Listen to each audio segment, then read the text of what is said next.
নমস্কাৰ বাৰ্ডিং টপিকলৈ স্বাগতম জনাইছো মই দীপক শৰ্মাই ৰাজ্যত এতিয়া জলপ্ৰলয় আৰু ৰাজ্যৰ জনসাধাৰণে এতিয়া দেখা গৈছে যে বানৰ কবলত পৰি কক বকাইছে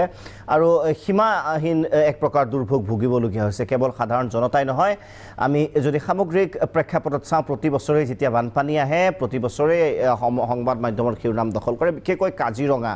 অসমৰ এক প্ৰকাৰৰ গৌৰৱ বুলি ক'ব লাগিব অসমৰ ঐতিহ্য অসমৰ এটা চিনাকি কাজিৰঙা আৰু কাজিৰঙা প্ৰতি বছৰে প্লাবিত হয় আৰু যদিও ই এক প্ৰাকৃতিক দুৰ্যোগ তথাপিও দেখা যায় যে যথেষ্ট পৰিমাণে যি বন্যপ্ৰাণীৰ অৱস্থা নোহোৱা হয় আৰু এইবাৰো ব্যতিক্ৰম নহল একেই হল আন বছৰৰ দৰে বান আহিলে আৰু বন্যপ্ৰাণীৰ যি দুৰ্যোগ যি অৱস্থা সীমাহীন এক প্ৰকাৰৰ তেওঁলোকে দুৰ্গতি ভুগিবলগীয়া হ'ল আটাইতকৈ ডাঙৰ কথাটো হ'ল উদ্বেগজনক কথাটো হ'ল এইবাৰৰ বানত 4টাকৈ গড়ৰ ইতিমধ্যে মৃত্যু হৈছে অসম গৌৰৱৰ মৃত্যু হৈছে আৰু আনফালে যেহেতু প্ৰাকৃতিক দুৰ্যোগ আমি অসমবাসীয়ে কেৱল মৌন নহয় চাই থাকিবলগীয়া হৈছে বন্যপ্ৰাণী প্ৰাকৃতিক দুৰ্যোগ বা বানপানীৰ ফলত কেৱল জনসাধাৰণেই নহয় আমি যদি সামগ্ৰিকভাৱে যদি চাওঁ তেনেহ'লে দেখা যাব যে বন্যপ্ৰাণীও যথেষ্ট ভুগিবলগীয়া হয় বিশেষকৈ যিসমূহ উদ্যানসমূহ আছে ৰাষ্ট্ৰীয় উদ্যান আৰম্ভ কৰি বিভিন্ন ধৰণৰ পক্ষী উদ্যান সেইসমূহত দেখা যায় যে এক বিশেষ এক ভয়ংকৰ পৰিস্থিতি বিৰাজ কৰে সামগ্ৰিকভাৱে কাজিৰঙাৰ পৰিস্থিতি কি বিগত কেইদিনমানত এটা প্ৰতিবেদনৰ জৰিয়তে দেখুৱাম তাৰপিছত দুগৰাকী অভিজ্ঞ ব্যক্তি আছে তেওঁলোকৰ সৈতে কথা পাতিম আৰু কেৱল সেয়াই নহয় কাজিৰঙা পবিতৰা ডিব্ৰু চৈখোৱা তাত বানে আচলতে কিদৰে সংহাৰ চলাইছে আৰু বন্যপ্ৰাণীৰ কি অৱস্থা হৈছে সেই সম্পৰ্কে আপোনালোকক দেখুৱাম কিন্তু প্ৰথমতে এটা প্ৰতিবেদন চাই লৈছোঁ আমি কাজিৰঙাৰ যি শেহতীয়া পৰিস্থিতিক লৈ আমাৰ সাংবাদিকে যুগুত কৰা গ্ৰাউণ্ড জিৰ' এক প্ৰতিবেদন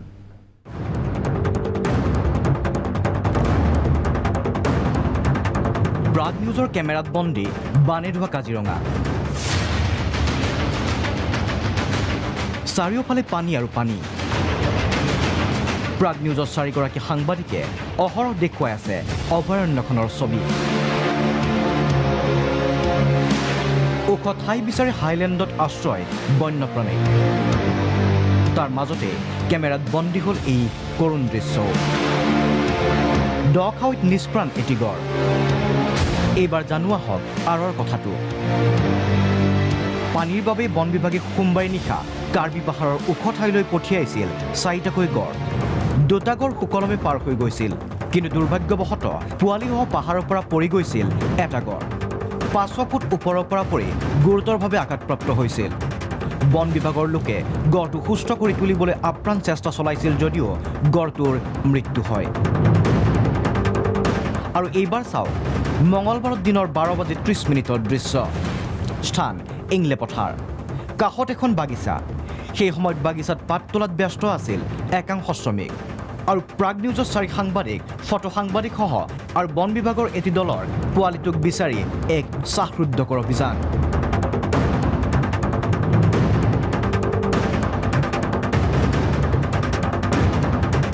উদ্দেশ্য গড়ৰ পোৱালিটোক উদ্ধাৰ কৰি নিৰাপদ স্থানলৈ স্থানান্তৰিত কৰা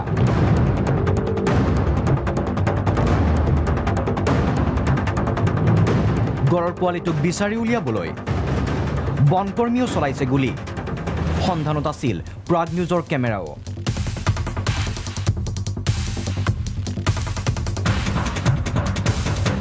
আৰু কেমেৰাত ধৰা পৰিল গড়ৰ পোৱালিটো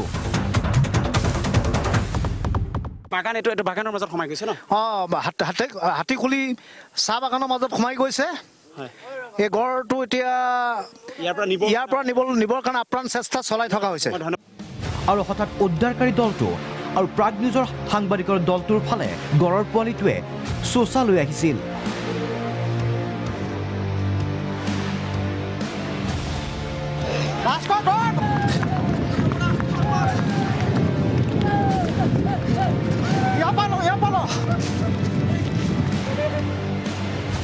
আৰু তাৰ পাছত দৃশ্য এয়া এই শিহৰণকাৰী অভিযান বন্দী হৈ ৰ'ল প্ৰাগ নিউজৰ কেমেৰা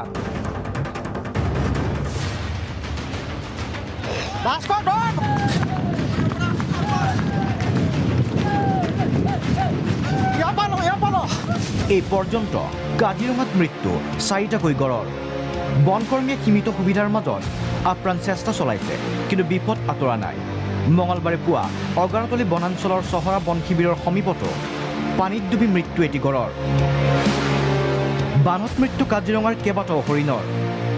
মৃত হৰিণ এইদৰেই কঢ়িয়াই অনা হৈছে তাৰ পাছত গাঁত খান্দি একেলগে পুতিছে দুটাকৈ মৃত হৰিণক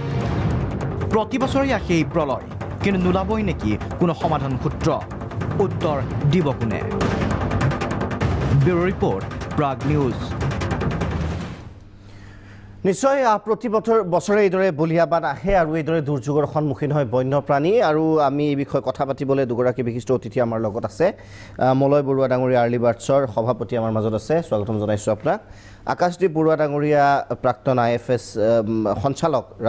কাজিৰঙা ৰাষ্ট্ৰীয় উদ্যানত স্বাগতম জনাইছোঁ আৰু ধন্যবাদ জ্ঞাপন কৰিছোঁ আজি আমাৰ ষ্টুডিঅ'ত আপুনি আহিছে এই বিষয়ে আমি কথা পাতিবলৈ আৰু মই আকৌ কৈছোঁ যে ডিব্ৰু চৈখোৱা পবিতৰা ওৰাং তাত কি হৈ আছে তাৰে প্ৰতিবেদন আপোনালোকক দেখুৱাম আজিৰ এই এঘণ্টা বাৰ্ণিং টপিকৰ বন্যপ্ৰাণীৰ নামত আৰু বিশেষকৈ বন্যপ্ৰাণীৰ এই সামগ্ৰিক অৱস্থা আৰু আমি বিভাগীয় কৰ্তৃপক্ষকো এই বিষয়সমূহ দেখুৱাব বিচাৰিছোঁ যাতে কিবা সমাধান পথ স্থায়ী সমাধান পথ তেওঁলোকৰ বাবে ওলায় মই প্ৰথমতে মই মলয় বৰুৱা ডাঙৰীয়া আপোনাৰ পৰা আহিব বিচাৰিছোঁ প্ৰতি বছৰে বান আহে খবৰটো নতুন নহয় কাজিৰঙাত পানী হয় সেইটো খবৰো নতুন নহয় আমি নতুন খবৰ কেতিয়াবা শুনিব পাম নেকি যে কাজিৰঙাত বান আহিছে আৰু কম পৰিমাণে যিমান বেছি হয় কম পৰিমাণে বন্যপ্ৰাণী ক্ষতিগ্ৰস্ত হৈছে তেওঁলোকক সুৰক্ষিত কৰিবলৈ অভিনৱ টেকনিক ওলোৱা হৈছে এই খবৰটো কেতিয়াবা শুনিব পাম নে জন্মৰ পৰাই মই অন্তত যিটো শুনি আহিছোঁ এতিয়ালৈ সেই তাকেই একেই হৈ আছে আৰু ভৱিষ্যতেও তাকেই হৈ যাব আপুনি বিচাৰিছে নতুন খবৰ কিন্তু মোৰ মতে নতুন খবৰ অহাৰ প্ৰয়োজন নাই কিয় কাজিৰঙাত 1998 চনত 2004 চনত আৰু তাৰ পিছত এই বছৰ প্ৰবল পৰিমাণৰ বানপানী হৈছে কিন্তু প্ৰতি বছৰে সৰু সৰুকৈ বানপানী কাজিৰঙাত হ'বই আৰু হৈ আহিছে আৰু বাৰিষাৰ কাজিৰঙাত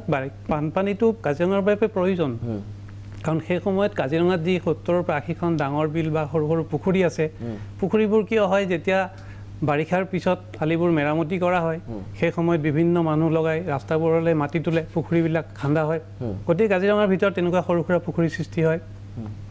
এই গোটেইবিলাকত যিবোৰ মেটেকা জমা হয় সেই মেটেকাবোৰ এই ডাঙৰ বানপানীয়ে সব ধুৱাই লৈ আঁতৰাই লৈ যায় আৰু কাজিৰঙাখন মেটেকাৰ পৰা মুক্ত হয় মেটেকাৰ পৰা মুক্ত হোৱাৰ ফলত সেই বছৰ চৰাই অহাৰ সম্ভাৱনাটো বৃদ্ধি পায় গতিকে আপুনি একেবাৰে এটা কথাতে বানপানী নালাগে বুলি নাকচ কৰিব নোৱাৰে কিন্তু এইটো প্ৰয়োজন যে বানপানীৰ সময়ত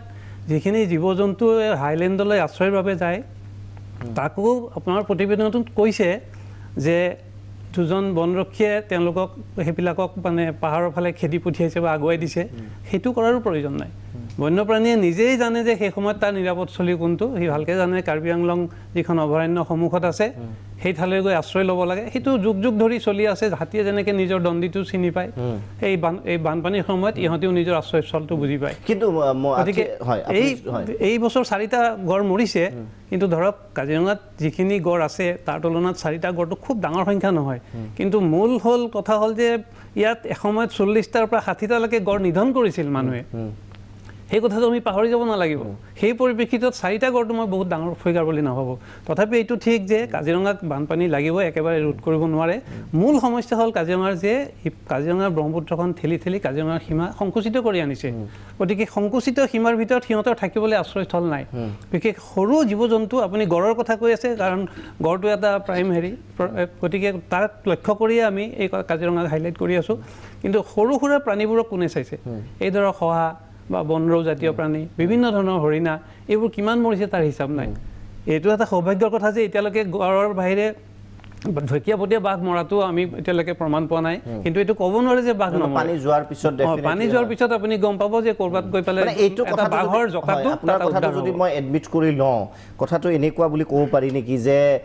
there is no solution 4টা গড় মৰিবই বা তেনেধৰণৰ সলিউশন নহয় আমি গড় মৰাটো কাম্য নহয় কিন্তু সেইটো কোৱা নাই মানে এডমিটেড নেকি কিছু পৰিমাণে ক্ষয়ক্ষতি সদায় থাকিব আৰু মূল কথাটো হ'ল যে কাজিৰঙাত যিখন ইফালে অভয়াৰণ্যখন আছে কাৰ্বি আংলং অভয়াৰণ্যখন কাজিৰঙাৰ অংগ কৰিব লাগে তাক কাজিৰঙাৰ ভিতৰত কিয় আনিব পৰা নাই অসম চৰকাৰ বা ভাৰত চৰকাৰে সেই কথাটোৰ উত্তৰ লাগে নিশ্চয় সেইটো হ'লে বহু পৰিমাণে কম কৰিব পাৰে তেওঁলোক বহুত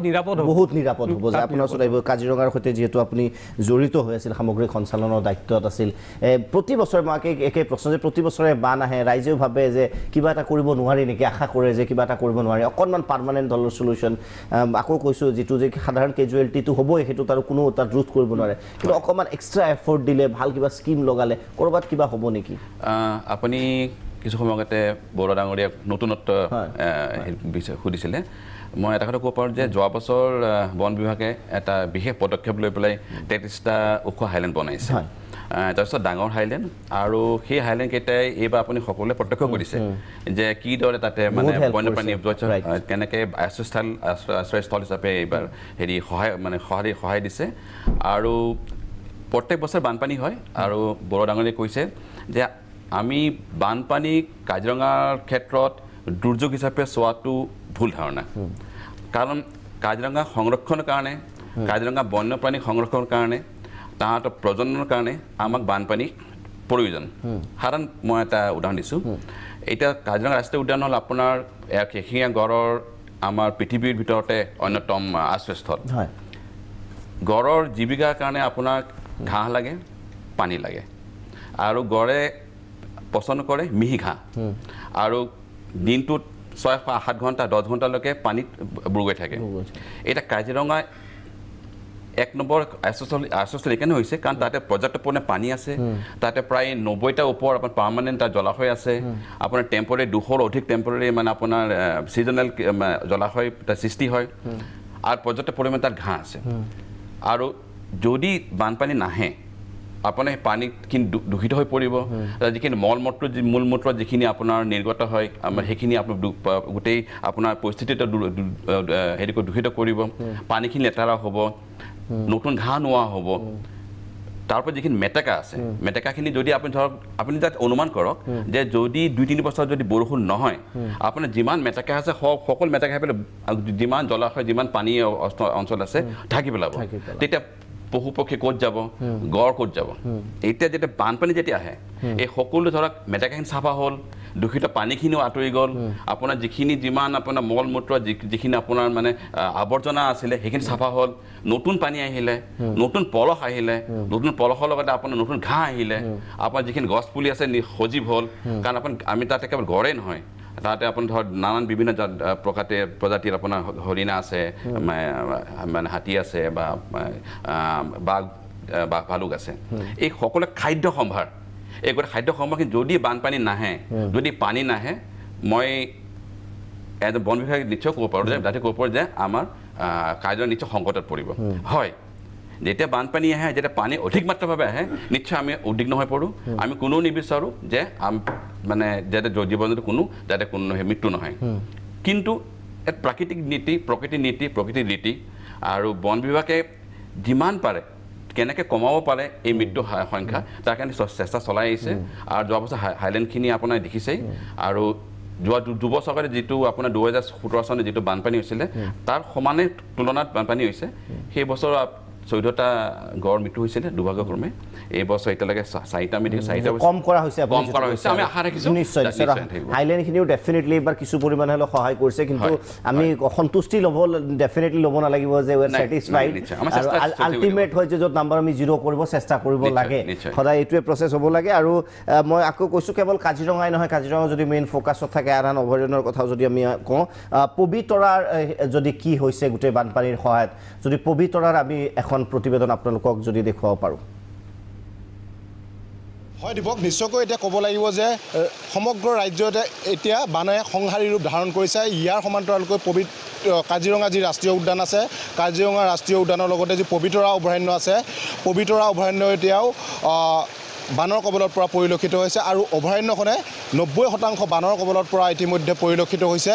আৰু ইয়াৰ যিসমূহ বন্য জীৱ জন্তু আছে ইয়াৰ বন্য জীৱ জন্তুসমূহে এতিয়া বানৰ কবলত পৰি তেওঁলোকে কক বকাব লগা হৈছে খাদ্যৰ বাবে তেওঁলোকে হাহাকাৰ কৰিব লগা হৈছে ইয়াৰ যিসমূহ বন্য জীৱ জন্তু আছে আৰু এই অভয়াৰণ্যখনৰ যিসমূহ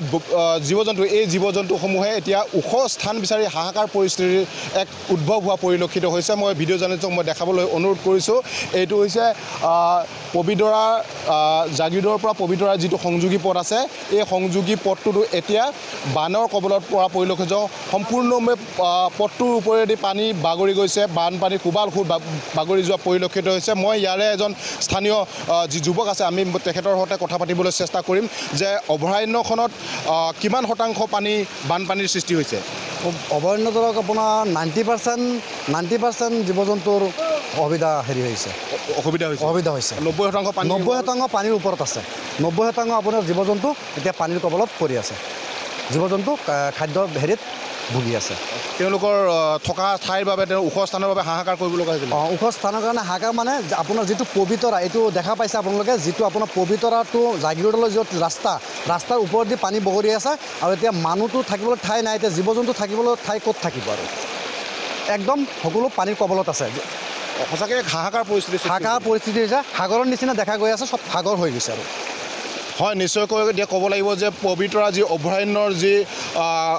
90% যি বানৰ কবলত পৰিছে এই বানৰ কবলত পৰা পবিতৰা অভয়াৰণ্য এতিয়া এক সাগৰ সদৃশ পৰিৱেশ সৃষ্টি হোৱা পৰিলক্ষিত হৈছে কাৰণ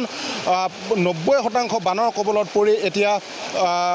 বানে এক সংহাৰী ৰূপ ধাৰণ কৰিছে এই যি পবিতৰা অভয়াৰণ্যত ইয়াৰ এই পবিতৰা অভয়াৰণ্যত যি 20টাকৈ যি বন শিবিৰ আছে এই সকলোকেইটা আটাইকেইটা বন শিবিৰে এতিয়া বানৰ কবলত পৰি তীব্ৰ বানৰ কবলত পৰা পৰিলক্ষিত হৈছে আৰু যি পবিতৰাৰ যিসমূহ জীৱ জন্তু আছে এই জীৱ জন্তুসমূহে খাদ্যৰ সংকটত পৰি তেওঁলোকে হাহাকাৰ পৰিস্থিতিৰ সৃষ্টি হ'ব লগা হৈছে কাৰণ প্ৰতিটো বছৰে পবিতৰা গতিকে পবিতৰাৰ সামগ্ৰিক অৱস্থা দেখিলে সকলোতে কেৱল পানী আৰু পানী এবাৰ ওৰাঙৰ যদি আমি পৰিস্থিতিটো চাই লওঁ আকৌ কৈছোঁ যে জনসাধাৰণে কিদৰে ভুক্তভোগী হৈছে আমি সেইসমূহ দেখুৱাই আছোঁ আপোনালোকক কিন্তু বন্যপ্ৰাণীৰ অৱস্থাৰো বুজ লওঁ তেওঁলোকৰ পৃথিৱীখনত কেনে হাহাকাৰ লাগিছে আমি ওৰাঙৰ যদি প্ৰতিবেদন এখন চাব পাৰোঁ ওৰাঙত কি হৈছে বানপানীৰ ফলত হয় দীপক মই আছোঁ ওৰাং ৰাষ্ট্ৰীয় উদ্যানৰ একেবাৰে গাতে লাগি থকা কাছমাৰীৰ নেপালী গাঁৱত ইয়াৰ পৰা ওৰাং ৰাষ্ট্ৰীয় উদ্যানৰ একেবাৰে ওচৰত মাজতো ধনচুৰি নৈখন আছে হয়তো আমি এই পানী বেছি হোৱাৰ কাৰণে তাতে আমি যাব নোৱাৰোঁ ইয়াৰ পৰাই আমি কেমেৰা পাৰ্চনক ওৰাং ৰাষ্ট্ৰীয় উদ্যানৰ দৃশ্যটো দেখাই দিয়াৰ কাৰণে মই অনুৰোধ জনাইছোঁ আৰু ওৰাং ৰাষ্ট্ৰীয় উদ্যানৰ যিবিলাক জীৱ জন্তু আছে জীৱ জন্তুবিলাক হাইলেণ্ড যিখিনি আছে সেইখিনিত আশ্ৰয় লৈ আছে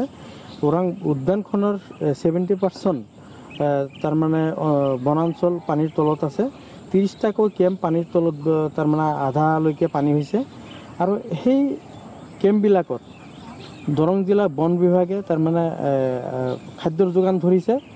আৰু তেওঁলোকে সেই কেম্পবিলাকৰ পৰাই টুলুঙা নাৱেৰে সৰু সৰু নাৱেৰে কি কৰিছে বিজৰি জীৱ জন্তুবিলাক সুৰক্ষা দিয়াৰ কাৰণে তেওঁলোকে টহল দি আছে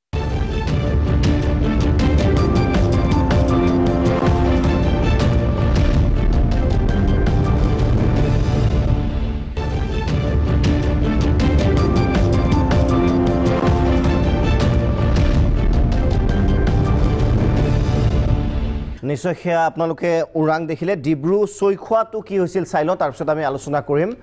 ডিব্ৰু চৈখোৱাৰ যি সামগ্ৰিক পৰিস্থিতি আকৌ কৈছোঁ আজি বন্যপ্ৰাণীৰ নামত আমি এঘণ্টা আমি দিছোঁ ডিব্ৰু চৈখোৱা হয় দীপক মই বৰ্তমান উপস্থিত আছোঁ তিনিচুকীয়া গুইজান ৰাষ্ট্ৰীয় উদ্যানৰ কাষত আচলতে য'ত গুইজান ঘাট বুলি কোৱা হয় সেই ঘাটৰ কাষত আচলতে অনবৰতে এটা সমস্যা থাকে গুইজানবাসীৰ সমস্যা থাকে ডিব্ৰু চৈখোৱা ৰাষ্ট্ৰীয় উদ্যানৰ সমস্যা থাকে আৰু প্ৰতিটো বানতে আচলতে সেইসমূহ সমস্যাই খৰালি দিনত কিছু সকাহ পায় কিন্তু সেই বাৰিষা অহাৰ লগে লগে সেইসমূহ সমস্যা পুনৰ গ্ৰাস কৰি আহে এই ডিব্ৰু চৈখোৱাবাসীক আৰু ডিব্ৰু চৈখোৱা কাষৰ যি এলেকাসমূহ আছে সেইসমূহ অঞ্চলত আচলতে বানে বিধ্বস্ত কৰি তোলে আৰু মই বৰ্তমান উপস্থিত আছোঁ সেই স্থানত য'ত গুইজান ঘাটৰ কাষত য'ত গৰাখহনীয়া আন এটা সমস্যা ডিব্ৰু চৈখোৱা ৰাষ্ট্ৰীয় উদ্যানৰ এই গৰাখহনীয়া সমস্যা আপোনালোকে দেখি আছে মই ভিডিঅ' জাৰ্নেলিষ্টে দেখাই আছে গোটেই পৰিৱেশটো আচলতে কিদৰে গৰাখহনীয়াই এই যিখন এখন লগত আছে ৰঙাগৰা চাহ বাগিচা সেই ৰঙাগৰা চাহ বাগিচা ইতিমধ্যে সম্পূৰ্ণভাৱে প্ৰায় আধা শতাংশ শেষ হৈছে বুলি ক'ব লাগিব আৰু ৰাষ্ট্ৰীয় উদ্যানখনৰ প্ৰায়ভাগে ইতিমধ্যে এতিয়াও আচলতে বানৰ কবলত আছে এটা কথা ক'ব লাগিব যে যোৱা কেইবাদিন ধৰি নেৰানেপেৰা যি বৰষুণ হৈছিল বৰষুণৰ ফলত মুখলধাৰ বৰষুণৰ পাছত ডিব্ৰু চৈখোৱা ৰাষ্ট্ৰীয় উদ্যান সম্পূৰ্ণভাৱে বানত ডুব গৈ আছিল কিন্তু আজি দুদিনৰ পৰা যিহেতু যোৱাকালিৰ পৰা কিছু পানী কমাৰ পিছত আজি কিছু হ'লেও সকাহ পাইছে আৰু কিছু জীৱ জন্তুৰ প্ৰতি যেন কিছু সকাহ আহিছে এটা আৰু মই গোটেই পৰিৱেশটো প্ৰথমে দেখাবলৈ অনুৰোধ কৰিছোঁ এতিয়াও কিন্তু বানত ডুব গৈ আছে যিসকল যিসমূহ আছিলে আচলতে ডিব্ৰু চৈখোৱা ৰাষ্ট্ৰীয় উদ্যানৰ গুইজান ঘাটৰ কাষত যিসমূহ কটেজ আছিল সেই কটেজসমূহ ইতিমধ্যে যি যথেষ্ট ক্ষতিগ্ৰস্ত হৈছে আৰু সেইসমূহ মই ভিজুৱেল দেখাইছোঁ আচলতে দেখি আছে আপোনালোকে প্ৰায় নিজৰ দৰ্শকসকলে দেখিছে কিদৰে আচলতে বানত ডুব গৈ আছিল আৰু আজি কিছু কমিছে কিন্তু প্ৰকৃতিপ্ৰেমী দুগৰাকীকৈ প্ৰকৃতিপ্ৰেমী আমাৰ লগত আছে নিৰন্ত গোহাঁই আৰু জয়দেন লাভেনী তেখেতে আছে তেখেতৰ পৰা আমি মন্তব্য জানিবলৈ যত্ন কৰিম যিহেতু ডিব্ৰু চৈখোৱা বিভিন্ন যি সমস্যা আছে সেই সমস্যাসমূহৰ বিষয়ে আমি জানিবলৈ যত্ন কৰিম তাৰ আগতে কিন্তু তাৰ পৰিৱেশটো প্ৰথমে দেখাই লৈছোঁ যিসমূহ আচলতে কটেজসমূহ মই আচলতে কেমেৰা লেন্সে ঢেকি পোৱালৈকে যিসমূহ আছে সেইসমূহ সেইসমূহ দেখাই আছোঁ কিদৰে আচলতে পানীত ডুব গৈছিল, বানত বিধ্বস্ত হৈছিল। এই সকলো লোক আচলতে প্ৰতি বছৰে বানত এনেদৰে আচলতে বানত বিধ্বস্ত হৈ যায় আৰু বহু ক্ষতি সাধন কৰি যায় বানে। তাৰপিছত কিন্তু আমি আচলতে কিছু আগুৱাই যাবলৈ অসুবিধা হৈছে। তাৰপিছত আমি ভিজুৱেল দেখাই আছোঁ আপোনাক নিজৰ দেশসকল যথেষ্ট আচলতে যি য'ত আচলতে পলস পৰি যথেষ্ট এক যাব নোৱাৰা এক পৰিৱেশ হৈ পৰিছে। প্ৰথমতেই আহি গতিকে কি পবিতৰা, কি ওৰাং, কি ডিব্ৰু চৈখোৱা সকলো এতিয়া পানীৰ তলত। গতিকে এই বিষয়ে আমি কথা পাতি আছোঁ। মই পুনৰ মলয় বৰুৱা ডাঙৰীয়া আপোনাৰ ওচৰত আহিব বিচাৰিছোঁ। যিটো ক'লে আপুনি যে কাজিৰঙাক আৰু অধিক সকাহ দিয়া হৈছে, তেখেতে যিটো ক'লে ময়ো এগ্ৰী কৰিছোঁ যে এইবাৰ হাইলেণ্ডে যথেষ্ট সহায় কৰিছে, কিন্তু আৰু কিবা কৰিবলগীয়া আছে বা আৰু যদি মিনিমাইজ কৰা হয় তাৰ বাবে আপোনাৰ ফালৰ পৰা আপুনি যিহেতু গোটেই অভিজ্ঞ বিষয়টোত আপুনি কি ক'ব বিচাৰে? হাইলেণ্ড যিকেইটা 33টা বৰ্তমান গঢ়া বুলি ক'লে, এইকেইটাই সম্পূৰ্ণভাৱে কাম দিছেনে নাই মোৰ সন্দেহ আছে। কাৰণ ইমান বৃহৎ পৰিমাণৰ জন্তু বাহিৰলৈ কিয় ঢাপলি মেলিছে? যদি হাইলেণ্ড 33টাত আশ্ৰয় পালেহেঁতেন, এইটো প্ৰমীলাৰাণী ব্ৰহ্ম মন্ত্ৰী থকাৰ সময়ত তেখেতে এইটো আগভাগ লৈছিলে। দেখা গৈছে যে কেইটামান হাইলেণ্ড আপোনালোকৰ কেমেৰা বা অন্য টিভি চেনেলেও দেখুৱাই আছে যে সেইকেইটা হাইলেণ্ডত বৃহৎ পৰিমাণৰ জীৱ জন্তুৱে আশ্ৰয় লৈছে, কিন্তু বাকীবোৰ হাইলেণ্ড ক'ত গ'ল? নিশ্চয় সেইবোৰ তল পৰিছে। গতিকে এইটো এটা স্বাভাৱিক প্ৰক্ৰিয়া যে হাইলেণ্ডবোৰ সদায় হাইলেণ্ড হৈ নাথাকে, বছৰে বছৰে সেইবোৰ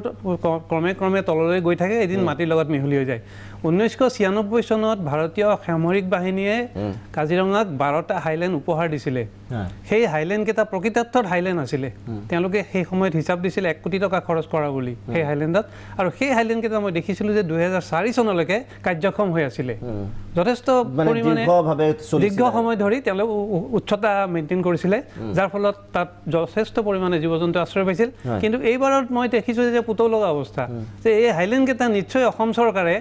যিকেইটা নিজে তৈয়াৰ কৰিছে সেইকেইটাত কিছু হেৰফেৰ আছে। কাৰণ ইহঁতি তেনেহ'লে কিয় গোটেই কাজিৰঙা হাইলেণ্ডকেইটাই কিয়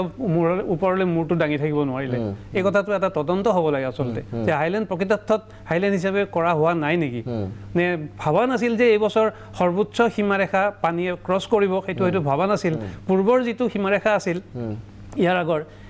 বানপানীৰ হায়েষ্ট লেভেলটো, সেইটোৰ ওপৰতেই নিৰ্ভৰ কৰি কিজানি হাইলেণ্ড মানে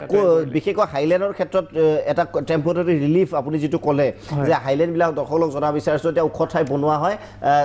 কম সময়ৰ বাবে, যেনেদৰে পেইন কিলাৰৰ ৰিলিফ থাকে, সহজ ভাষাত বুজাকৈ কৈছোঁ যে তেনেধৰণে কিছু সকাহ বন্যপ্ৰাণীয়ে যথেষ্ট লাভ কৰে তাতেই। মই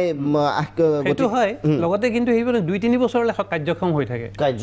যদিও লাহে লাহে ক্ষয় প্ৰাপ্ত হয়। নিশ্চয় বৰুৱা ডাঙৰীয়া যিটো কৈছে যে যিহেতু অভিজ্ঞ গোটেই বিষয়টোৰ ওপৰত,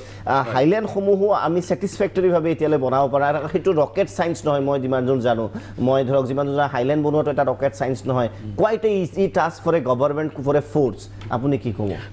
বৰুৱা ডাঙৰীয়াই যিখিনি ক'লে সেইখিনি মই অৱশ্যে তেখেতক মানে সন্মান জনাইছোঁ, কিন্তু তেখেতক মই একমত নহয়। কাৰণ এইবাৰ যিকেইটা 33টা হাইলেণ্ড বনোৱা হৈছে, যথেষ্ট তাত মানে প্লেনিং কৰা হৈছিলে। যিটো হাই ফ্লাড লেভেল আছিলে 1988ৰ হাই ফ্লাড লেভেলতকৈ 2 মিটাৰ ওখ বনোৱা হৈছে, আৰু যিকেইটা 33টা হৈছে আপোনালোকে হয়তো এতিয়া টিভি চেনেল হয়তো 3-4টা গৈ পাইছে, কিন্তু মোৰ দৃঢ় বিশ্বাস 33টাই যথেষ্ট নিশ্চয় এবাৰ সকাহ দিছে। আৰু প্ৰধান কথা এইটোৱে, মুখ্য কথা এইটো যে হাইলেণ্ড কেইটা আপোনাৰ হ'ল এটা টেম্পৰেৰী ৰিলিফ। হাইলেণ্ড কেইটা এইটো নহয় যে এইটো এটা পাৰ্মানেণ্ট আশ্ৰয়স্থল নহয়। ধৰক জীৱ জন্তু পানীত ককবকাই আছে, সাঁতুৰি ভাগৰ লাগিছে, কাৰণ জীৱ জন্তু অৱশেষত যাব বিচাৰিছে কাৰ্বি আংলঙলৈ, ওখ স্থললৈ। তাৰ মাজতে এটা আশ্ৰয়স্থল, এটা সকাহৰ ব্যৱস্থাৰ কাৰণে হাইলেণ্ডকেইটা বনোৱা হৈছে। আৰু এই হাইলেণ্ড 33টা হাইলেণ্ড এনেধৰণে বনাইছে, পূৰ্বৰ পৰা পশ্চিমলৈ এক লাইন হিচাপে বনোৱা হৈছে, কাৰণ সকলো জীৱ জন্তু মানে আপোনাৰ উত্তৰৰ পৰা দক্ষিণলৈ যায় টুৱাৰ্ডছ কাৰ্বি আংলঙলৈ। সেইকাৰণে আশ্ৰয়স্থল এটা টেম্পৰেৰী আশ্ৰয়স্থল হিচাপে বনোৱা হৈছে। আৰু এটা কথা ক'ব বিচাৰিছোঁ যে আমি যদি জীৱ জন্তু যদি মৃত্যু হাৰ কমাব বিচাৰিছোঁ, আমি এটা পদক্ষেপ ল'ব লাগিব যে যিমান কৰিডৰবোৰ আছিলে সেই কৰিডৰবোৰ এতিয়া মুকলি কৰিব লাগিব। কাৰণ আগতে ধৰা 20 বছৰ আগত যিটো অৱস্থা আছিলে, এতিয়া সেই অৱস্থাটো নাই। কাৰণ কাজিৰঙাৰ পৰা যেতিয়া জীৱ জন্তু যেতিয়া কাৰ্বি আংলঙলৈ অভিমুখে যেতিয়া গতি কৰে, বহুত জনবসতি অঞ্চল পাৰ হৈ যাব লাগে। আগতে জনবসতি পাতল আছিলে, তেতিয়া জীৱ জন্তু হয়তো মানে ইজিলি পাৰ হৈ পাৰিছিলে। এতিয়া সেই কৰিডৰবোৰ লাহে লাহে ব্লক হৈ গৈছে। আমি কৰিডৰবোৰ যদি ক্লিন কৰি দিওঁ, তেতিয়া পানী অহাৰ লগে লগে জীৱ জন্তুৱে মানে সাঁতুৰি পাৰ হৈ যাব। ৰখি এইকাৰণে থাকে কাৰণ কেতিয়া সুবিধা পাব পাৰ হৈ যাবলৈ ৰাস্তা এটা আছে, বহুত সময় নষ্ট হৈ যায়, বহুত সময় নষ্ট হয়। সেইকাৰণে এইখিনি চাই পেলাই মই বন বিভাগে এইটো সিদ্ধান্ত লৈছিলে যে আমি কেইটামান ডাঙৰকৈ বনাওঁ, কাৰণ লক্ষ্য কৰিব যিকেইটা আমি হাইলেণ্ড বনাইছে সেইকেইটা যথেষ্ট সৰু, সেইকেইটা 30-40 মিটাৰ বা ওপৰ 5 মিটাৰ বহল। যিকেইটা নতুন হাইলেণ্ড বনোৱা হৈছে সেইকেইটা আপোনাৰ 200 মিটাৰ আৰু 40 মিটাৰ বহল, 5ৰ পৰা 6 মিটাৰ ওখ। আৰু মই এইখিনি ক'বৰ কাৰণে সেই হাইলেণ্ডকেইটা বনাওঁতে মই তাতে ষ্টুডেণ্টৰ সঞ্চালক আছিলোঁ, আৰু যথেষ্ট প্লেনিং কৰি দিয়া হৈছে। কিন্তু এতিয়ালৈ ৰিজাল্টটো আপুনি কিমান ছেটিছফাইড? এতিয়ালৈ যদিও গোটেই ডেটাখিনি আহি পোৱা নাই, তথাপি ৰিজাল্টটোলৈ কিমান ছেটিছফাইড? আমি বিৰতিত যাম, তথাপি তাৰ পূৰ্বে আপোনাৰ প্ৰশ্ন সুধিব বিচাৰিম। মই বিৰতিৰ পিছত আপুনি সুধিব। গতিকে সময় হৈছে বিৰতিৰ। আমি কথা পাতি আছোঁ, আকৌ কৈছোঁ যে বন্যপ্ৰাণী এনে অৱস্থাত পৰাটো কোনেও নিবিচাৰে। প্ৰথম কথা, বানপানী হ'বই, তাক বাধা দিব নোৱাৰি, আৰু বানপানী প্ৰয়োজনীয় কাজিৰঙাক দুয়োগৰাকী অতিথিয়ে কৈছে। কিন্তু ডাঙৰ এটা যিটো প্ৰশ্ন চিহ্ন যে মিনিমাইজ কৰিব পৰা যায় নে নাযায়, বিশেষকৈ বিজ্ঞান আৰু প্ৰযুক্তিৰ এতিয়া জয় জয়কাৰ সকলোতেই চলি আছে। গতিকে এনে সময়ত আমি চন্দ্ৰত যাব ওলাইছোঁ, তেনেধৰণৰ টেকন'লজি ইউজৰ জৰিয়তে কিমান মিনিমাইজ কৰিব পৰা যায় সেই সম্পৰ্কে আমি কথা পাতি আছোঁ। কাজিৰঙাৰ পৰিস্থিতি আমি আপোনালোকক দেখুৱাম, কিন্তু সময় হৈছে বিৰতিৰ পিছত উভতি আহিম।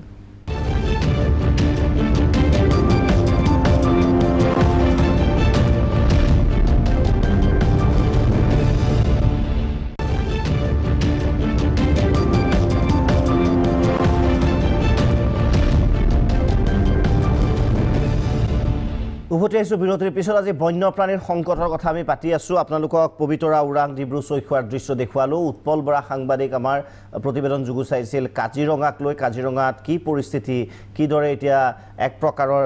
দুৰ্ভোগ ভুগিছে বন্যপ্ৰাণীয়ে, কিমান পদক্ষেপ গ্ৰহণ কৰা হৈছে কাজিৰঙাৰ কৰ্তৃপক্ষৰ তৰফৰ পৰা, কিমান ফলপ্ৰসূ হৈছে, সেই সম্পৰ্কে আমি আপোনালোকক এটা ধাৰণা দিয়াৰ চেষ্টা কৰিছোঁ। উৎপল বৰাৰ ওচৰলৈ যাম। হয়, বিগত 3টা দিনৰ যি প্ৰাগ নিউজৰ অভিযান, কাজিৰঙাৰ বন বিভাগৰ পৰিয়ালৰ লগত ইয়াৰ ভিতৰ আমি বাহিৰৰ বহু দৃশ্য দেখুৱালোঁ, কিন্তু ভিতৰত কাজিৰঙাখন কেনেকুৱা, কাজিৰঙা অভয়াৰণ্যৰ বৰ্তমানৰ পৰিস্থিতি কি, এয়া ঠিক সন্ধ্যাৰ আগৰ প্ৰতিচ্ছবি। আৰু এই মুহূৰ্তত আমাৰ লগত উপস্থিত আছে ৰাজ্যৰ কৃষিমন্ত্ৰী তথা বোকাখাটৰ বিধায়ক অতুল বৰা ডাঙৰীয়া। তেখেতে নিজে পৰ্যবেক্ষণ কৰিছে আৰু আজি স্পট ভেৰিফিকেশ্যন কৰিবৰ কাৰণে ভিতৰত যিবিলাক হাইলেণ্ড হ'ল, এই হাইলেণ্ডবিলাক কিমান ছাকচেছফুল হৈছে, বন্যপ্ৰাণী কেনেকৈ আছে, বন্যপ্ৰাণী সুৰক্ষা কেনেকুৱা, খাদ্য সংকট হৈছে নেকি, এই গোটেই কথাৰ পৰ্যালোচনা কৰিবৰ কাৰণে ইয়াৰ DFO, এডমিনিষ্ট্ৰেশ্যন আৰু লগতে প্ৰাগ নিউজৰ পৰিয়ালক লৈ এয়া এক্সক্লুজিভ অভিযান। আৰু এই অভিযানত তেখেতে ক'ব, আমি তেখেতৰ লগত কথা পাতিম। কিন্তু মই তাৰ আগত এটা স্নেপ ল'বৰ বাবে অনুৰোধ জনাম ভাস্কৰক। মই তেখেতৰ লগত কথা পাতিম, যদি ভাস্কৰ থিয় হ'ব পৰা যায়, পিছফালে গড়, মই এই ছবিটো ল'বৰ বাবে অনুৰোধ জনাম। আৰু পিছফালৰ গড়ৰ যিখন ছবি জুম কৰি পেলাই যদি ল'ব পৰা যায়, আমি সেই যিখন ছবি জুম কৰি ল'ব পৰা, আমি ইয়াৰ সন্ধানতে আহিছিলোঁ যে বন্যপ্ৰাণী কেনেকৈ আছে। আমি যদি আকৌ বৰ্ডখন অকণমান নিব পাৰোঁ অকণমান ওচৰলৈ, তেতিয়াহ'লে আমাৰ সুবিধা হ'ব যে বন্যপ্ৰাণী কেনেকৈ আছে এই গোটেই ছবিখন মন্ত্ৰী ডাঙৰীয়াই নিজে চাব, আৰু সমান্তৰালভাৱে প্ৰাগ নিউজৰ কেমেৰায়ো আপোনালোকক কৈ যাব। আৰু কেইবাটাও আছে, আমি 2-3টা জেগা যাম, কিন্তু তাৰ মাজে মাজে কিছু ছবি দেখুৱাই যাম। আমি দেখুৱাই আছোঁ এয়া ছবি, তাৰ মাজত আমি অকণমান কথা পাতিম এই মুহূৰ্তত তেখেতৰ লগত। ভাস্কৰ, আমি কথা পাতিবৰ বাবে যত্ন কৰিম। কি দেখিছে ভিতৰৰ পৰিৱেশ অকণমান? চাওক, আজিৰ দিনটোত পানী যথেষ্ট কমিছে। পূৰ্বৰ ক্ষয় ক্ষতিৰ তুলনাত বন্যপ্ৰাণীৰ এইবাৰ ক্ষয় ক্ষতিৰ সংখ্যা কম। এইকাৰণেই যে আমাৰ চৰকাৰে ইয়াত 30টাতকৈও অধিক হাইলেণ্ড খুব সুন্দৰভাৱে নিৰ্মাণ কৰিছিল। য'ত আমি এতিয়া আহিছোঁ, এইটো হাইলেণ্ড নাম্বাৰ 1। খৰালিৰ বতৰত মুখ্যমন্ত্ৰী ডাঙৰীয়াই নিজে আহি পৰ্যবেক্ষণ কৰিছিল এই হাইলেণ্ডৰ কাম কাজ কিমান আগবাঢ়িছে, অগ্ৰগতি কেনেকুৱা। আৰু খুব ভাল লাগিছে যে এই হাইলেণ্ডবিলাকে কাম দিছে, আজি ছাকচেছ হৈছে। কাৰণ দেখিছে এতিয়া হাইলেণ্ডৰ ওপৰত বহুখিনি গড় আছে। আৰু ভাস্কৰক গড় দেখুৱাই যাব লাগে, যেতিয়াই ছাৰে কৈছে তেতিয়াই দেখুৱাই যাব লাগে। আৰু ইয়াৰ উপৰিও 19 কিলোমিটাৰ জোৰা এটা ৰাস্তা, 19 কিলোমিটাৰ, তাত বহু হৰিণা, অন্য বন্যপ্ৰাণীও তাত আশ্ৰয় লৈছে। গতিকে আমাৰ বন বিভাগে চোকা দৃষ্টি ৰাখিছে। আমাৰ সৈতে আমাৰ DFO ৰোহিণী শইকীয়া ডাঙৰীয়া আছে, প্ৰশাসনৰ খনি দাস ডাঙৰীয়া আছে, তো আমি সকলো আহিছোঁ বা যোৱা সময়ছোৱাত বিশেষকৈ প্ৰশাসন আৰু বন বিভাগে চোকা দৃষ্টি নিক্ষেপ কৰিছে যাতে গাড়ীৰ গতি নিয়ন্ত্ৰণৰ ওপৰতো চেষ্টা কৰিছে গতিকে সকলোৰে তৎপৰতাত সকলোৰে নিৰীক্ষণত এইবাৰ ক্ষয় ক্ষতি যথেষ্ট কম হৈছে ইয়াৰ মাজতে এটা কথা সুধিব বিচাৰিম যে খাদ্যৰ যিটো বন্যপ্ৰাণী খাদ্যৰ আটাইতকৈ ডাঙৰ এইটো কথা যে বন্যপ্ৰাণী খাদ্যৰ সংকটৰ কিছু কথা আহিছে নাই খাদ্যৰ সংকট হোৱা নাই বুলি আমি DFৰ পৰাই আমি গম পাইছোঁ যদি প্ৰয়োজন হয় খাদ্য যোগান ধৰিব কাৰণ আপোনালোকে দেখিছে যে হাইলেণ্ডবিলাক এতিয়াও ঘাঁহ বন তাত যথেষ্ট আছে এইখিনিত এই ক্ষেত্ৰত কোনো ধৰণৰ তেনেকুৱা প্ৰব্লেম সমস্যা হোৱা নাই বুলি তেখেতসকলৰ পৰা আমি জানিছোঁ কিন্তু ইয়াত প্ৰায় 170টামান যি কেম্প আছে শিবিৰ আছে আউট অফ 200 প্ৰায়বিলাকে পানীত ডুব গৈছিলে এতিয়া লাহে লাহে মুকলি হৈছে আৰু বন্য কৰ্মীসকলে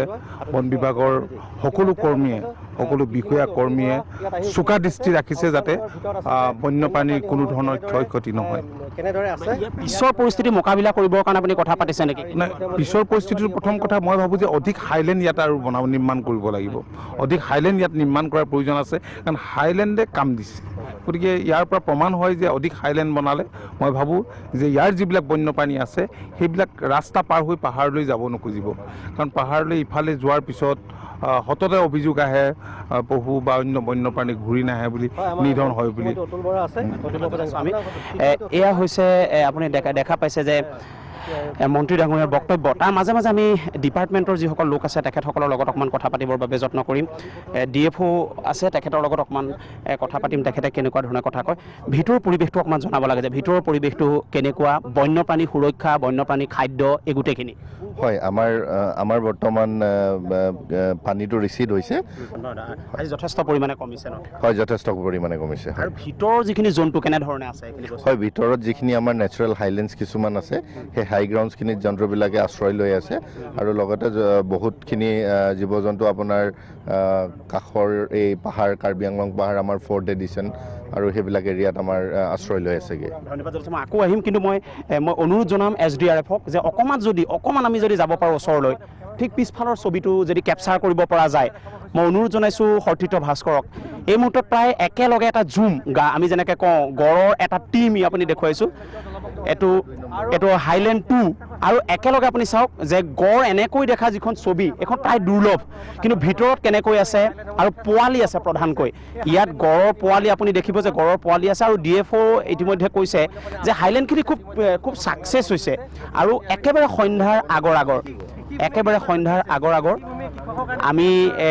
দেখুৱাইছোঁ সেই বিশেষ ছবিখন আমি বাৰে প্ৰতি দেখুৱাবৰ বাবে মোৰ সতীৰ্থক অনুৰোধ জনাইছোঁ যে গড়ৰ এখন ছবি আপুনি একেলগে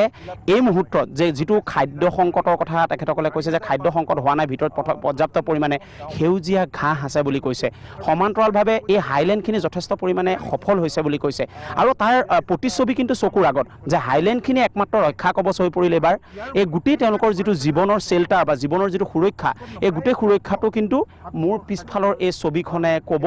মই ভাস্কৰক অনুৰোধ জনাম যে তেখেতৰ লগত যিজন SDRFৰ চালক আহিছে তেখেতক যদি ক'ব পৰা যায় অলপ আৰু আগলৈ লৈ আহিব পৰা আৰু এই ছবিখন মই ভাবিছোঁ অতি সুন্দৰভাৱে এই মুহূৰ্তত প্ৰাগ নিউজৰ কেমেৰাত ভাস্কৰে ধৰিছে আৰু সেই ছবি আপোনালোকক ঠিক সন্ধ্যাৰ আগে আমি দেখুৱাইছোঁ আৰু ইয়াৰ পিছত আমি কিছু কথা আপুনি দেখিছে এনেকৈ গড় এই মুহূৰ্তত নামি গৈছে কিছু গড় ওপৰত আছে অসংখ্য গড় একেলগে এয়া গড় আছে আৰু এইখনে আটাইতকৈ মই ভাবোঁ এই মুহূৰ্তত গুৰুত্বপূৰ্ণ ছবি এই মুহূৰ্তত আটাইতকৈ গুৰুত্বপূৰ্ণ ছবি এখন আপোনালোকে দেখিছে আৰু সমান্তৰালভাৱে আমি দুটাকৈ দেখুৱালোঁ হাইলেণ্ড আৰু দুটা হাইলেণ্ডতে অনুমান কৰি ল'ব পাৰে যে ইয়াত 33টাকৈ হাইলেণ্ড আছে ইয়াত আগৰতলি যি তাত আছে যিটো ৰেঞ্জ তাত আছে 10টা হাইলেণ্ড কহৰা তাত আছে প্ৰায় 10টা আৰু এই কহৰাৰ ছবিখন আকৌ মই পুনৰবাৰ ভাস্কৰক ক'ম যে কহৰাৰ 2 নম্বৰ হাইলেণ্ডৰ সেই জুম কৰি পেলাই এই ছবিখন দেখুৱাব লাগে সমান্তৰালভাৱে আমি এইফালৰ পৰা আমি আৰু কিছু ওচৰলৈ যাব হয়তো আমাক লৈ যাব কিন্তু মই পুনৰবাৰ কৈছোঁ সন্ধ্যা নামি আহিছে দুটাকৈ হাইলেণ্ডৰ মাজত প্ৰাগ নিউজৰ কেমেৰা দুটাকৈ হাইলেণ্ডৰ এই মুহূৰ্তত মাজত আমি প্ৰাগ নিউজৰ টীম মই অকণমান বোকাখাটৰ কথা অকণমান জানিব বিচাৰিম বকাখাটৰ বৰ্তমানৰ সমগ্ৰ যিটো পৰিৱেশ যিটো বানপানীৰ যিটো পৰিৱেশ এই পৰিৱেশটো কেনেকৈ এডমিনিষ্ট্ৰেশ্যনে মোকাবিলা কৰিছে হয় বোকাখাট ৰাজচক্ৰৰ অধীনত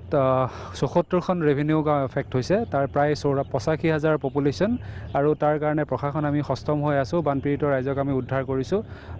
SDRF NDRF আমি নিয়োগ কৰিবলগীয়া হৈছে ২৪টা ৰিলিফ কেম্প পতা হৈছে ৭১টা ডিষ্ট্ৰিবিউশ্যন চেণ্টাৰ পতা হৈছে আৰু আমি পৰ্যাপ্ত পৰিমাণৰ খাদ্য সামগ্ৰী যোগান ধৰিছোঁ আৰু আনুষংগিক আমি যিবিলাক ৰাইজক সহায় লাগে আমি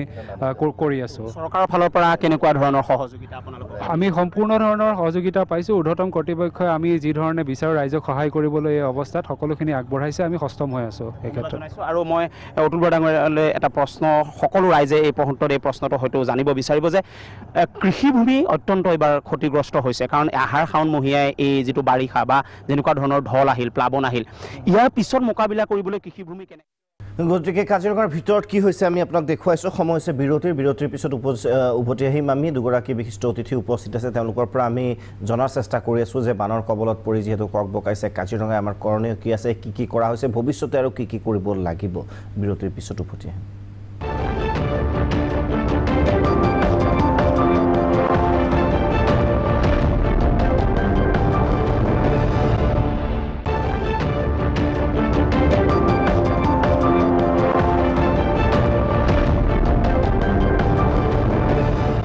দ্য বাৰ্নিং টপিকলৈ উভতি আহিছোঁ বিৰতিৰ পিছত বন্যপ্ৰাণীৰ আমি আজি বিষয়ে কথা পাতি আছোঁ বিশেষকৈ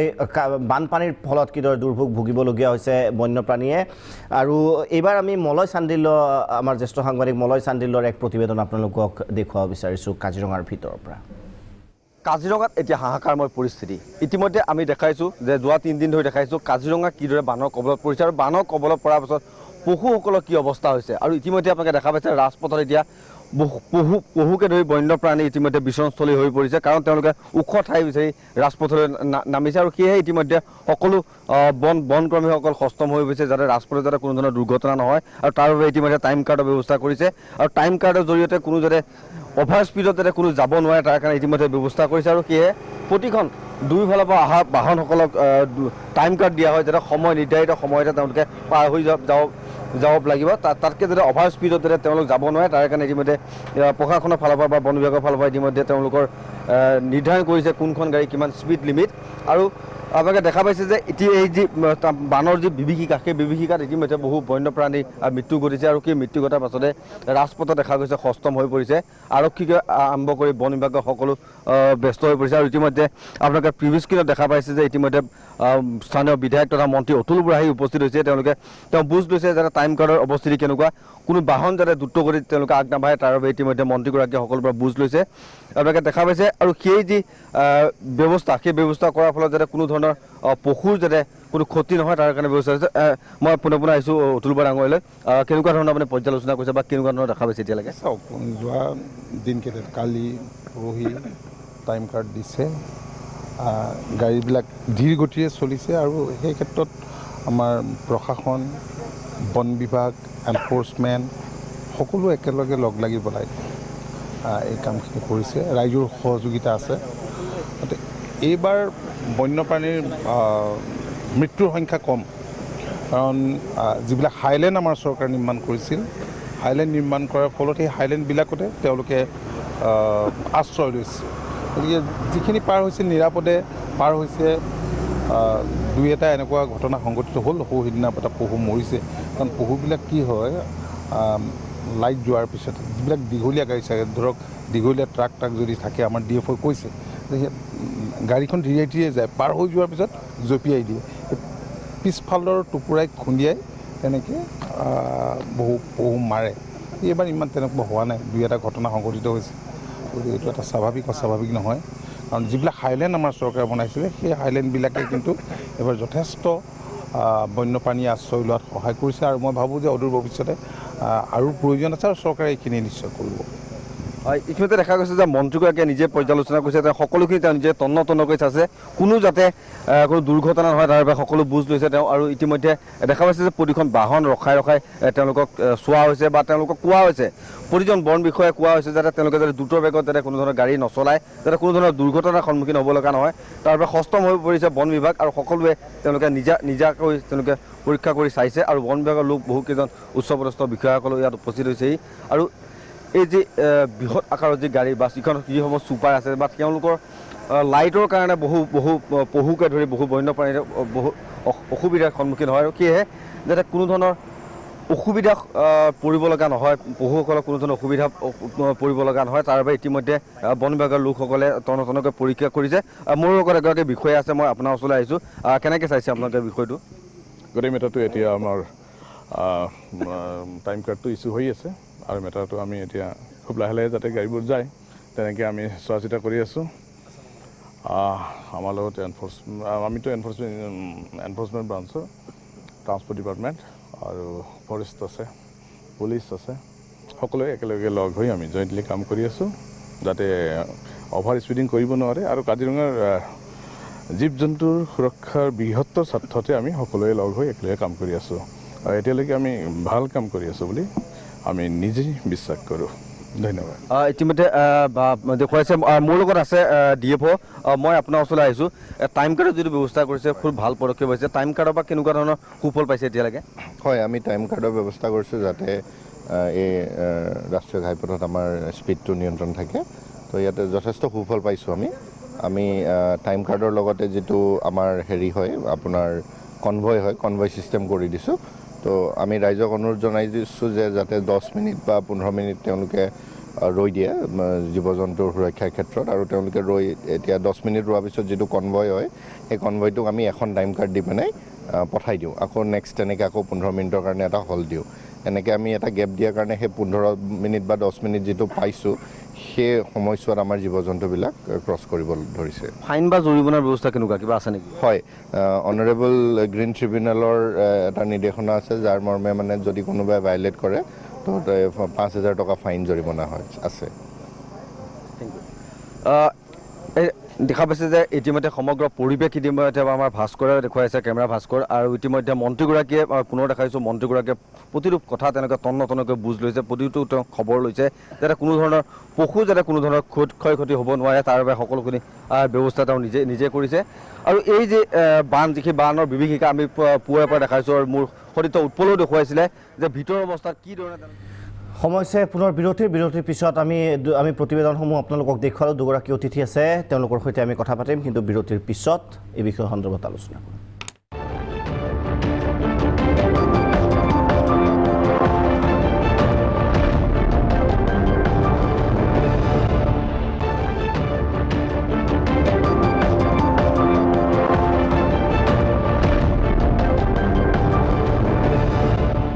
উভতি আহিছোঁ বিৰতিৰ পিছত মই মলয় বৰুৱা ডাঙৰীয়া পুনৰ আপোনাৰ ওচৰলৈ আহিব বিচাৰিছোঁ যিটো হাইলেণ্ডৰ কথা বাৰে বাৰে কৈছে যে কিছু পৰিমাণে হ'লেও ৰোধ কৰা হৈছে মই আৰু এটা বিষয় আপোনাৰ পৰা জানিব বিচাৰিম হাইলেণ্ডত ধৰক 2-3 দিন যেতিয়া থাকিবলগীয়া হয় খাদ্যটো তেওঁলোকে কেনেকৈ লাভ কৰে সেইটো অকণমান যদি আপুনি জনাই দিয়ে এইটো ঠিক যে সেইবিলাক ঠাইতে তেওঁলোকে প্ৰাকৃতিকভাৱে খাদ্য আহৰণ কৰে হয় কাৰণ হাইলেণ্ডবোৰ হোৱাৰ পিছত এইবিলাকত কিছুমান বননি এইবিলাক পোৱা যায় আৰু বিশেষকৈ গড়বিলাকৰ প্ৰিয় খাদ্য হ'ল লকচা বনটো সেইবোৰ অৱশ্য এনেকুৱা সময়ত বানপানীৰ তল যায় কিন্তু পানী পৰিষ্কাৰ হোৱাৰ পিছত সেইবোৰ আকৌ ওলাই আহে ধুনীয়াকৈ গতিকে সেইবিলাক খাবলৈ পায় কিন্তু সেইবোৰ দুৰ্বল হৈ পৰে কাৰণ যথেষ্ট পৰিমাণে খাদ্য পোৱা নাযায় তাত কিন্তু মূল কথাটো হৈছে যে তাহাঁতৰ মানে বনৰীয়া জন্তুবিলাকে যেতিয়া কাৰ্বি পাহাৰলৈ ঢাপলি মেলে সেই বিষয়টোলৈ আজি প্ৰায় 25 বছৰ ধৰি বিভিন্ন বাদানুবাদ হৈ আছে কাৰণ আমি এই অনুষ্ঠান মই 28 বছৰ ধৰি আৰ্লি বাৰ্ডছ কৰিছোঁ গতিকে গম পাওঁ যে এবাৰ প্ৰস্তাৱ আহিল যে দীঘলীয়াকৈ বুঢ়া পাহাৰৰ পৰাই একেবাৰে বাগৰি পালে পাহাৰ হোৱা জয়লোকালৈকে এটা ডাঙৰ হাইৱে বা অভাৰব্ৰিজ কৰিব লাগে তে সেই প্ৰস্তাৱৰ বিৰোধিতা হ'ল কাৰণ সেইটো তেনেকুৱা কৰিলে তলৰ মানুহখিনি নিশ্চয় ভুক্তভোগী হ'ব আৰু কাষৰ পাজৰৰ দোকানবিলাক বন্ধ হৈ যাব ব্যৱসায় প্ৰতিষ্ঠানবিলাক ক্ষতিগ্ৰস্ত হ'ব তাৰপিছত কোনোবা বেলেগে ক'লে যে নহয় ৰাস্তাটোৰ ওপৰেদি একোটা কৰিডৰ সাজিব লাগে ঠায়ে ঠায়ে যাতে এই পাৰৰ পৰা সেই পাৰলৈ হাইৱে টাচ নকৰাকৈ তেওঁলোক ওপৰেদি পাৰ হ'ব পাৰে কৰা হৈছে দুই এটা ঠাইত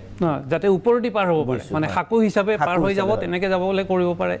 তে সেইবিলাক প্ৰস্তাৱৰো কিছুমানে বিৰোধিতা কৰিলে আন কিছুমানে ক'লে যে নহয় তলেদি সুৰংগ কৰি দিয়ক তে সুৰংগ কৰি দিলেও তাত কেনেকুৱা কি হ'ব সেইটো কথা কোনো পূৰ্বানুমান কৰিব পৰা নাই গতিকে এনেবিলাক ধামখুমীয়াৰ মাজত বা খামখেয়ালিৰ মাজত মই ভাবোঁ যে ৱাইল্ড লাইফ ট্ৰাষ্ট বা ইনষ্টিটিউট অফ ইণ্ডিয়া যিটো ডাঙৰ এটা অনুষ্ঠান বা কেন্দ্ৰীয় চৰকাৰৰ যিবিলাক প্ৰতিষ্ঠান আছে সেইবিলাকক লৈ এটা চূড়ান্ত সিদ্ধান্ত হ'ব লাগে যে এই অঞ্চলত কেনেকৈ প্ৰতি বছৰে যাতে এনেকুৱা প্ৰতিবন্ধকতাৰ সন্মুখীন নোহোৱাকৈ জীৱ জন্তু পাৰ হৈ যাব পাৰে তাৰ এটা সুষম ব্যৱস্থা লাগে সেইটো এটা গতিকে আনটো দ্বিতীয় কথা হ'ল যে বন্যপ্ৰাণীখিনি সেইমুৱা হ'বই গতিকে তাক কেতিয়াও ৰখাব নোৱাৰে আৰু কাজিৰঙাৰ ভিতৰত অন্যান্য ওখ স্থানো বহু আছে প্ৰায় ধৰক অন্যান্য তিনিটা যিকেইটা ছেক্টৰ তাৰ ভিতৰত অৰণ্য অঞ্চলৰ নিচিনা ওখ ঠাই য'ত স্বাভাৱিকভাৱে তেওঁলোকে আশ্ৰয় ল'ব পাৰে তেনেকুৱা অঞ্চল বহুত আছে কিন্তু কথাটো হ'ল যে ব্ৰহ্মপুত্ৰৰ ফালৰ পৰা সেইখন খহনীয়া হৈ লাহে লাহে পৰিসৰটো সৰু হৈ আহি আছে তে সেইটোক কেনেকৈ ৰোধ কৰিব পাৰি সেইটোহে প্ৰধান কথা কাৰণ ব্ৰহ্মপুত্ৰখন এনেকৈ চলি থাকিলে 25 বছৰত আহি পেলাই হাইৱেত লাগি যাব নেশ্যনেল হাইৱেত লাগিব গতিকে এনে ক্ষেত্ৰত কেনেকৈ কিমানবিলাক জীৱ জন্তুৱে আশ্ৰয় পাব গতিকে তাক সেই পৰিসৰতে তাক ৰক্ষা কৰিব লাগিব আৰু ৰোধ কৰিব লাগিব অৰ্থাৎ আমি কাজিৰঙা ব্ৰহ্মপুত্ৰখন এইফালে সোমাই অহাটো বাধা দিবৰ কাৰণে জলবিজ্ঞানী যিসকল আছে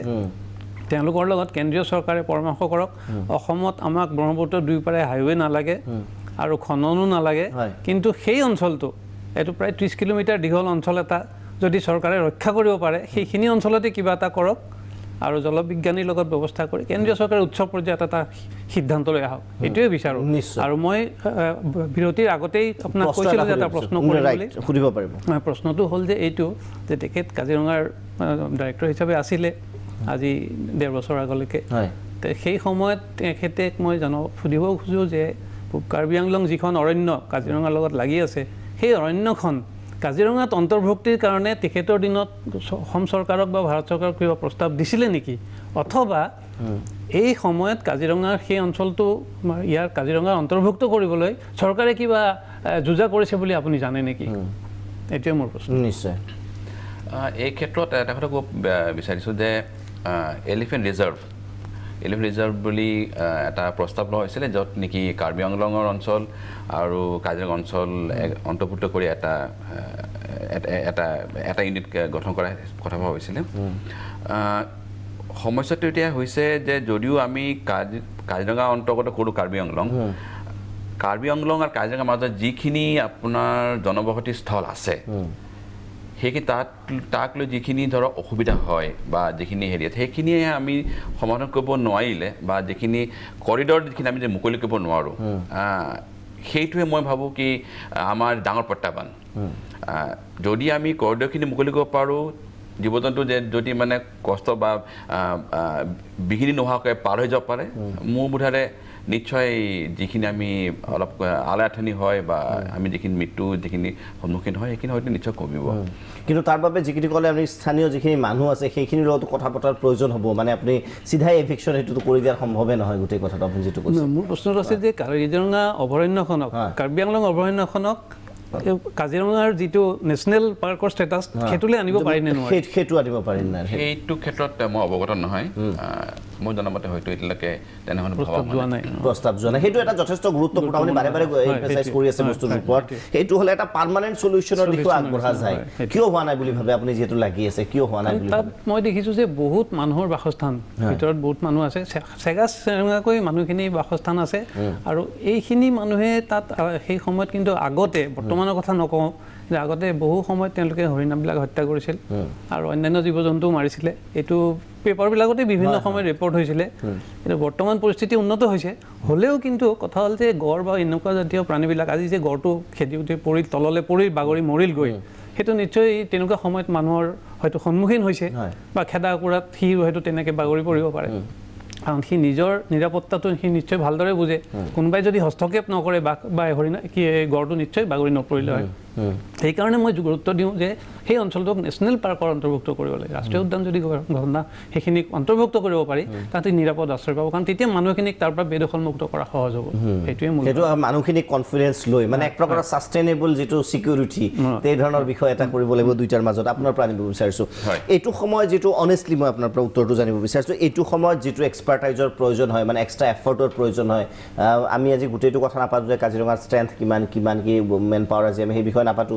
ডিছকাশ্যনৰ বিষয় নহয় এইটো সময়ত যিটো এক্সপাৰ্টাইজ সাইণ্টিফিক টেকনিক্সৰ প্ৰয়োজন হয় including drone sense and all এই গোটেই বিষয়বিলাকৰ বাবে কিমান দূৰ কাম কৰা হৈছে আৰু কিমান কৰণীয় আহে মই এটা অনেষ্ট আনচাৰ আপোনাৰ পৰা বিচাৰিছোঁ মই জানো যে আপুনি অনেষ্ট আনচাৰেই দিব হয় আপুনি অনেষ্ট আনচাৰ বিচাৰে মই অনেষ্ট আনচাৰে ক'ম বৰ্তমান ড্ৰোনৰ আমি ব্যৱহাৰ কৰি আছোঁ বানপানীৰ সময়ত বা নৰ্মেল সময়তো যাতে মানে হেবিটেট মনিটৰিং যিটো হৈ থাকে ড্ৰোনৰ ব্যৱহাৰ কৰোঁ বানপানী প্ৰত্যেক বছৰ আহে আৰু তাৰ কাৰণে যিটো প্ৰত্যাহ্বান সেই সন্মুখীন হ'বলৈ আমাৰ কাজিৰঙা কৰ্তৃপক্ষই প্ৰতি বছৰে মানে ব্যৱস্থা লয় বানপানী অহাৰ আগতে বানপানীৰ সময়ত বানপানী যোৱাৰ পাছত 3 পৰ্যায়ত বানপানী অহাৰ আগতে যিটো ব্যৱস্থা প্ৰায় 2 মাহ আগৰ পৰা আৰম্ভ হৈ যায় প্ৰথম এইটো হয় যে আমাৰ যিমান শিবিৰ আছে প্ৰায় 200টা শিবিৰ আছে প্ৰত্যেক শিবিৰতে আপোনাৰ নাও আছে সেই নাওসমূহ মেৰামতি কৰি বানপানীৰ সময়ত যাতে আমি সুকলমে অহা যোৱা কৰিব পাৰোঁ সেইখিনি ব্যৱস্থা কৰা হয় যিমান শিবিৰ আছে শিবিৰসমূহ মেৰামতি কৰা হয় তাতে পৰ্যাপ্ত পৰিমাণে ৰেচন ৰখা হয় কাৰণ পানী অহাৰ লগে যাতায়াতৰ অলপ অসুবিধা হয় সেইকাৰণে ৰাচন পানী অসুবিধা হয় যাতে সকলো তাত মানে বনকৰ্মী যাতে পায় সেইখিনি ব্যৱস্থা কৰা হয় তাৰোপৰিও কাজিৰঙা ৰাষ্ট্ৰীয় উদ্যানৰ দাঁতিকাষৰীয়া অঞ্চলত যিমান পশু আছে সেই পশুৰ আমি ভেটেৰিনেৰী ডিপাৰ্টমেণ্টৰ লগত ইমিউনাইজেশ্যন কৰোঁ যাতে কোনো এই পশুৰ ৰোগ গৈ পেলাই সংক্ৰামক হৈ পেলাই যাতে আমাৰ কাজিৰঙাৰ ভিতৰত যাতে নোসোমায় ইয়াৰ উপৰি সজাগতা শিবিৰ আমি আয়োজন কৰোঁ দাঁতিকাষৰীয়া যিমান অঞ্চল আছে আৰু মই এটা কথা মানে অতি সুখেৰে ক'ব পাৰোঁ যে কাজিৰঙাৰ এই দুৰ্যোগ সময়ত কাজিৰঙা দাঁতিকাষৰীয়া অঞ্চলত যিমান ৰাইজ আছে স্থানীয় ৰাইজ আছে সকলোৱে একেলগ হৈ সহমত হৈ আমাক সহায় কৰে যথেষ্ট ভলণ্টিয়াৰ আহে আমি ভলণ্টিয়াৰ স্কোৱাড বনাওঁ তেখেতসকলে যেতিয়া মানে ধৰক যেতিয়া পহু বা গড় যেতিয়া কাজিৰঙাৰ পৰা ওলাই পেলাই যেতিয়া আপোনাৰ ধৰক জনবসতিত সোমাই পৰে কাৰ্বি আংলং পোৱাৰ আগতে তেতিয়া কিছুমান কাৰোবাৰ ঘৰ সোমাই যায় মানে পহু কাৰোবাৰ ঘৰ সোমালে গড় গৈ ক'ৰবাত সোমালে এই যে জনবসতি অঞ্চল য'ত আছে মানে ক'ত ক'ত থাকে তাহাঁতক মানে নিৰীক্ষণ কৰিবলৈ এই ভলণ্টিয়াৰ যিবোৰ লোকেল স্থানীয় ৰাইজে এটা নিৰীক্ষণ কৰি আমাক বন বিভাগক খবৰ দিয়ে যে আমি দেখিছোঁ এটা পহু আছে 5টা আছে এটা পহু তাতে মানে আঘাত পাইছে লগত খবৰ দিয়ে কণ্ট্ৰল ৰুম আছে কণ্ট্ৰল ৰুমৰ পৰা গৈ ভেটেৰিনেৰীক খবৰ দিয়া হয় আৰু আমাৰ ষ্টাফ গৈ পেলাই তাতে যিখিনি কৰিবলৈ যাবতে আমি ব্যৱস্থা কৰোঁ এইখিনি ধৰক মানে প্লাছ আমাৰ আৰক্ষীৰ লগত জিলা প্ৰশাসনৰ লগত এইখিনি যে এতিয়া দেখিলে বেৰিকেডখিনি বনোৱা হয় টাইম কাৰ্ডৰ ব্যৱস্থা কৰা হয় 144 আমি জাৰি কৰা হয় এইখিনি সামূহিকভাৱে সকলোৱে একেলগে আমি কাম কৰোঁ নিশ্চয় আৰু কৰণীয় কি আছে সেইটো মই জানিম বিৰতিৰ সময় হৈছে বিৰতিৰ পিছত আমি উভতি আহিম দ্য বাৰ্ণিং টপিকলৈ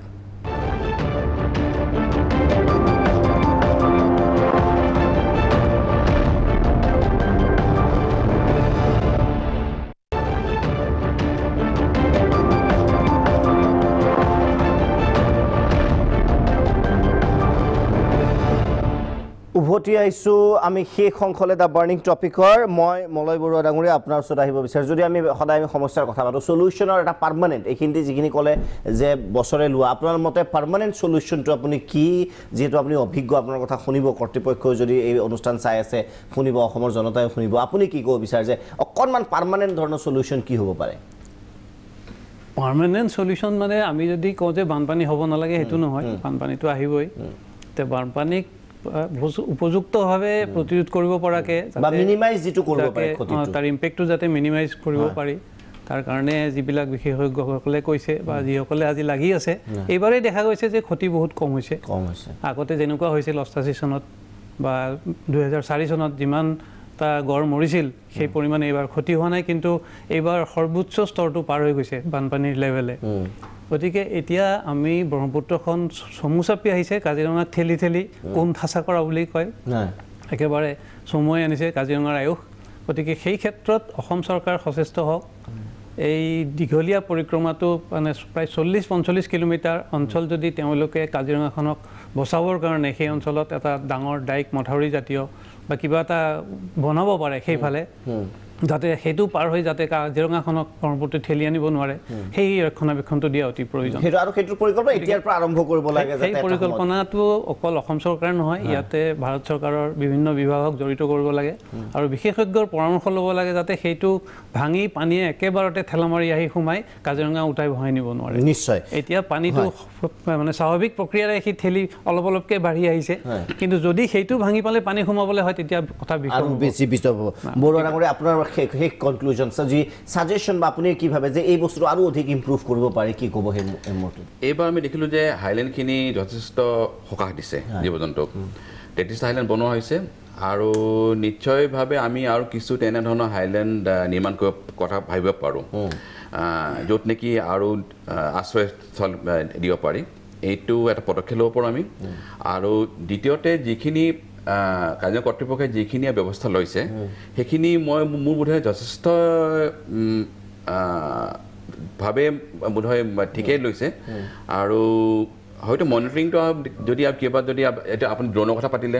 যে ড্ৰোন ব্যৱহাৰ কৰি যদি আমি ক'ত জীৱ জন্তু বেছি কষ্ট পাই আছে বা ক'ত হেৰি হৈ আছে হেৰি পাই আছে আমি গম পাব পাৰোঁ কাৰণ ধৰক এতিয়া আমি যিখিনি চাই আছোঁ হয়তো প্ৰত্যক্ষভাৱে চাই আছোঁ ড্ৰোন দিলে হয়তো আমি আৰু দূৰলৈ চাব পাৰোঁ কেনেধৰণে আছে আৰু এইখিনিতে এটা কথা ক'ব বিচাৰিছোঁ যে আমি বানপানীৰ কথা পাতি আছোঁ ধৰক এতিয়া কাজিৰঙাত ৰাষ্ট্ৰীয় উদ্যানত 2400টা গড় আছে আপুনি মন কৰিব যে প্ৰত্যেক বছৰে হয়তো 15 বা 20টা গড় অধিপক্ষম কাৰ্বি আংলঙলৈ ঢাপলি মেলে বাকী এই 2380টা গড় ক'ত থাকে কাজিৰঙা ৰাষ্ট্ৰীয় উদ্যানৰ ভিতৰতে বহু ওখ অঞ্চল আছে আপোনাৰ উত্তৰ পাৰে বহুত ওখ অঞ্চল আছে তাতে ভিতৰত থাকে কাজিৰঙাৰ ভিতৰত প্ৰায় 35,000 ওপৰ আমাৰ ছাগলী পহু আছে কিন্তু আপুনি কাৰ্বি আংলঙত ঢাপলি আমাৰ হয়তো 2000-3000 বাকী ভিতৰতে থাকে কাজিৰঙা জীৱ জন্তুৰ সংৰক্ষণৰ কাৰণে যথেষ্ট ব্যৱস্থা কৰি থৈছে মোৰ বোধেৰে বৰুৱা ডাঙৰ যিটো কথা কৈছে গৰাখহনীয়া ব্যৱস্থা ল'ব নিশ্চয় ধন্যবাদ জ্ঞাপন কৰিছোঁ আপোনাক দুয়োগৰাকীকে শেষত নিশ্চয় কৈছোঁ যে অসমে যিহেতু কান্দিছে প্ৰলয়ত কাজিৰঙায়ো কান্দিছে বানপানী আহিব তাক একেবাৰে আমি নৎসাত কৰিব নোৱাৰোঁ কিন্তু বন্য প্ৰাণীয়ে যাতে কম দুৰ্ভোগ ভুগিব লাগে তাৰ বাবে যিবোৰ আঁচনি লোৱা হৈছে ঠিকেই আছে কিন্তু দীৰ্ঘম্যাদী আঁচনিৰো প্ৰয়োজন আছে আকৌ কৈছোঁ মই এয়া ছায়েন্স এণ্ড টেকন'লজি বিজ্ঞান আৰু প্ৰযুক্তিবিদ্যাৰ য'ত আমি চন্দ্ৰলৈ যাব ওলাইছোঁ আৰু অধিক টেকন'লজিত আমি প্ৰয়োগ কৰাটো প্ৰয়োজনীয় মই দীপক শৰ্মাই বিদায় লৈছোঁ ধন্যবাদ